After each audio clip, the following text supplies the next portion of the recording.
So you were saying something, Kuba, before everything ended, and that's why we found people were talking about fires. You want to tell people about the fire in 2014? The fires were 2014, and Kamala Harris was involved in maximizing the prisoner labor available for dealing with the fires that year, around that time.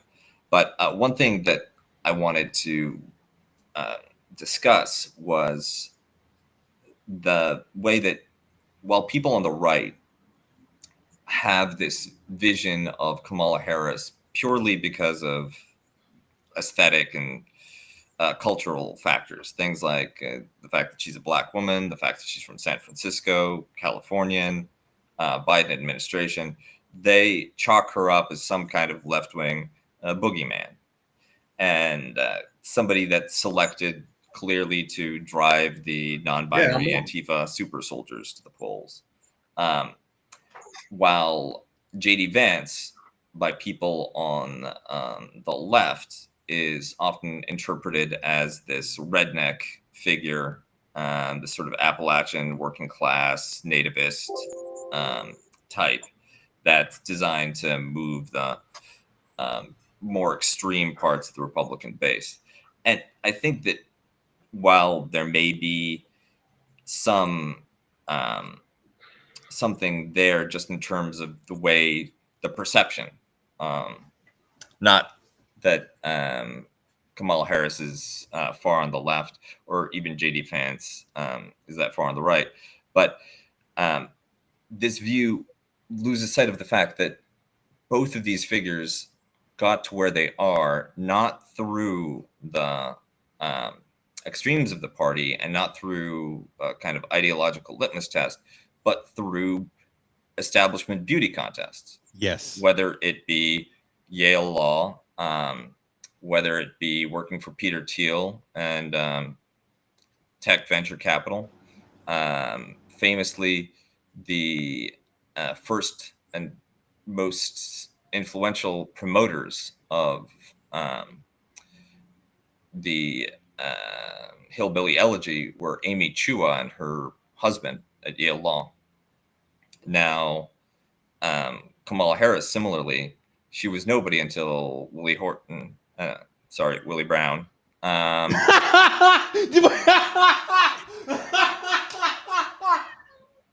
Did you just confuse Willie Horton?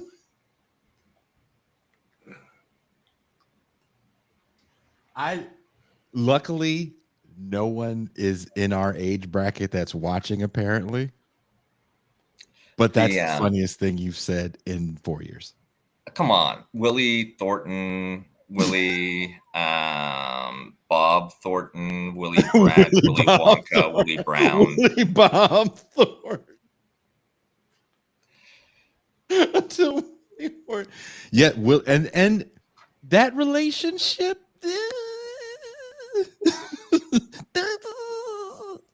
Yeah, I mean, she had to settle for the Willie that was willing to have her. Turns out Willie Wonka not interested in adult women. Willie Nelson not interested in cops. Did you just say Willie Wonka's not interested in Black women? No, I said adult women. I said adult women. I was not. I want it clear that everybody at Disney, at all of the major record studios and everything, Roald Dahl estate, I was not implying at all that Willy Wonka was racist, merely that he was a pedophile. Pascal, you remember the Willie Horton, Willie Brown scheme? Oh man, I remember the Willie Brown story vividly. First of all, Willie Brown, for those who are too young to know, was the player from the Himalayas. I mean, Jason knows because that's his stomping ground. But yeah, Willie Brown was like Pimpalicious Mac Daddy amongst the black political class in San Francisco back in the day. and he made his way as a young lawyer, working his way up the working class through the California state legislature, and he accrued power, got into politics. He became a major power broker, and one of the people that he brokered power for two people, for Kamala Harris and Gavin Newsom. He helped both of them throughout their politics. One one will do one some means, others through other means. I'm not going to specify. And what's funny about this, Pascal? Can Donald Trump really try to call Kamala Harris out? Like, what is he gonna say? You two-timing hussy. Okay. I mean, that's really one of the reasons why I don't focus too much on the Kamala Harris. You and Kuba, man.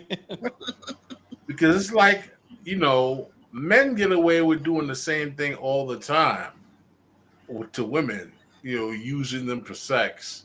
So somehow we're gonna judge this woman for allegedly doing something that men do all the time. I'm like, come on, man. It's I just find it a little bit sexist. I saw some memes today. Are you afraid to talk about this now? I do not have. I tend not to moralize genocide, so I'm certainly not going to get on my high horse about how somebody, especially somebody who doesn't come from fourth generation petro slave money, what they need to do in order to get ahead in the cutthroat world of U.S. politics. But and let's face it, with or without a sexual dimension, the main type of advancement into the U.S. elite is finding some kind of patron who, for some reason, is willing to let you in.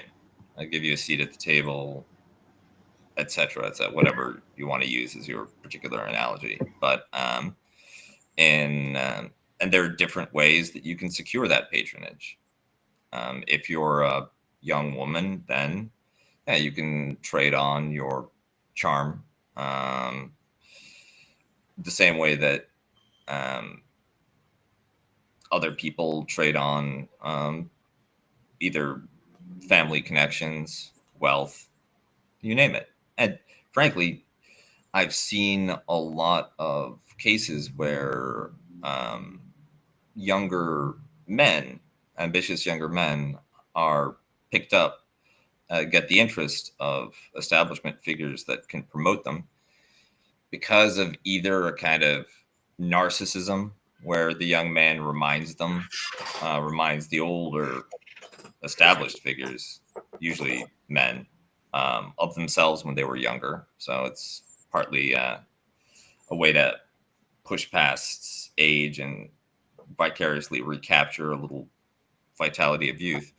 But also, sometimes it's like a really awkward gay crush, and like everybody knows it, and everybody has to pretend not to see it.